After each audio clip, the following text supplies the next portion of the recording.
আসসালামু আলাইকুম, কেমন আছো তোমরা সবাই? আমি ফাতেমা নাদিম আমার ইউটিউব চ্যানেল থেকে চলে আসলাম। তো চলো কথা না বাড়িয়ে রান্না করে চলে যাই। আমি একটা হাঁড়িতে তেল বসিয়ে রেখেছি, তেল ভালো গরম হয়ে গিয়েছে। তো পেঁয়াজটা আমি একটু নাড়াচাড়া করে হালকা ভাজা ভাজা করে নিয়েছি। এখন আমি একটু হলুদ দিয়েছি 1 চামচ, আর 1 চামচ লবণ দিয়েছি। আমি এখানে 1 চামচ আদা দিয়েছি। আর আমার সেই বাটা মশলা, মানে আমি বলছিলাম না যে আমার বাটা মশলা দিয়ে কদিন আমার খুব খেতে ইচ্ছে করে, তো আমি অনেকগুলো মরিচ আমার হেল্পিং হ্যান্ড দিয়ে বাটিয়ে রেখেছিলাম। তো আসলেও ভালো লাগে, তরকারি খুব স্বাদ হয়। যাই হোক, তো এখন আমি এটা এটা দিলাম আলু। তো এটা হচ্ছে সকালের পরোটার জন্য আমি প্রায় সময় এই ভাজিটা করে থাকি। এই ভাজিটা সবাই খুব পছন্দ করে খায়, কারণ এই ভাজিটার মধ্যে দুই রকমের 3 রকমের ডাল দিই। যাই হোক, প্রথমে আমি ওটা পেঁপে দিয়েছি এবং গাজর দিয়েছি, কারণ গাজর আর পেঁপেটা একটু দেরিতে সিদ্ধ হয় সেই জন্য। তো গাজর আর আলুটা একটু নরম যখন হয়ে আসবে, তখন আমি ওই তোমার কি বলে অন্য যে সবজিগুলো আছে সেগুলো দিব। তো আমি কয়েকটা কাঁচামরিচ চিড়ে দিয়ে দিলাম, কারণ আমি ঝাল খাই, ঝাল ছাড়া ভালো লাগে না। আমি আরও কতগুলো দিতে চাই, কিন্তু বাচ্চার কথা, ওর আব্বুর কথা মাথায় রেখে দেই না। তো এখন আমি এখানে আলু আর এখানে আমি নিয়েছি, তোমাদের এটাকে কি বলে, কহি নিয়েছি। মানে গরমের দিনে যে সবজি সেগুলো নিয়েছি, শীতের দিন এটা বেশি মজা হয়, আর ফুলকপি বাঁধাকপি সব কিছু মিলিয়ে। তো এই যে দেখো, এখানে মুসুরির ডাল আর মুগের ডাল একসাথে আমি আধা ঘন্টা মতো ভিজিয়ে রেখে ধুয়ে পরিষ্কার করে তারপর এটার মধ্যে দিলাম, দিয়ে এখন এটাকে একসাথে মিলিয়ে আমরা ভুনা করব। একদম ভুনা করার পরে তারপরে আমরা পানি দিব। তোমরা এভাবে সকালে রুটি পরোটার সাথে এই ভাজিটা করে খেয়ে দেখো, খুব মজা লাগবে, খুব ভালো লাগবে। যখন এইভাবে ভাজিটা খাবে, তোমরা দোকান থেকে শুধু শুধু টাকা দিয়ে ভাজি আনতে যাবে না, এটা আমার বিশ্বাস।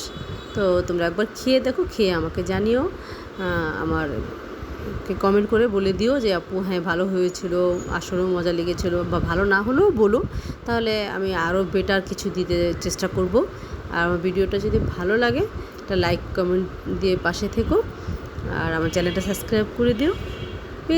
পেজ থেকে দেখে থাকলে অবশ্যই ফলো করে দিবা, ইনশাল্লাহ দিবা, এটাই আমার বিশ্বাস।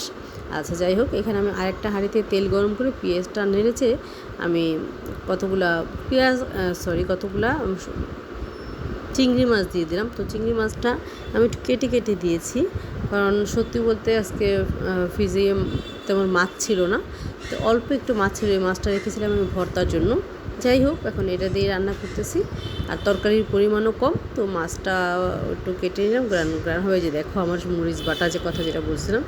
তো পেঁয়াজ ভালো করে নেড়ে চেড়ে 1 চামচের ভরা ভরা আদা দিয়েছি, আদা রসুন দিয়েছি, হলুদ দিয়েছি 1 চামচ, 1.5 চামচের মতো মরিচ দিয়েছি। দিয়ে এখন আমি তোমার এটাকে অনেকে লুইব্বা বলে, অনেকে বটবটি বলে, তো যে যেটা বলে, যাই হোক, এখন যে নামে তোমরা ডাকো সেটা তোমাদের ইচ্ছে। তো এটা ভালো করে কষিয়ে নিলাম। তো আমার সাহেব প্রায় সময় একটা কথা বলে যে ওনার কাছে নাকি লুইবা তরকারি সহজে কারো হাতে ওটা মজা লাগে না, আমার হাতে লুইবা তরকারিটা কিন্তু ভালো হয় আর কি। বলে যে অনেকের হাতে আমি লুইবা তরকারি খেয়েছি, ওনার ভাই বোনদের হাতে, বোনদের হাতে, ধরো আমার বোনদের হাতেও, বা আমি অন্য জায়গাতেও, যেখানে সে খায় না কেন, এসে বলবে জানো লুইবা তরকারি তোমার হাতে জানি কেন মজা হয় আর খুব ভালো হয়।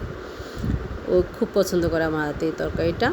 যাই হোক, দোয়া করবেন আমাদের সবার জন্য, যাতে সুস্থ থাকি, নিত্য নতুন রান্নাবান্না নিয়ে আসতে পারি।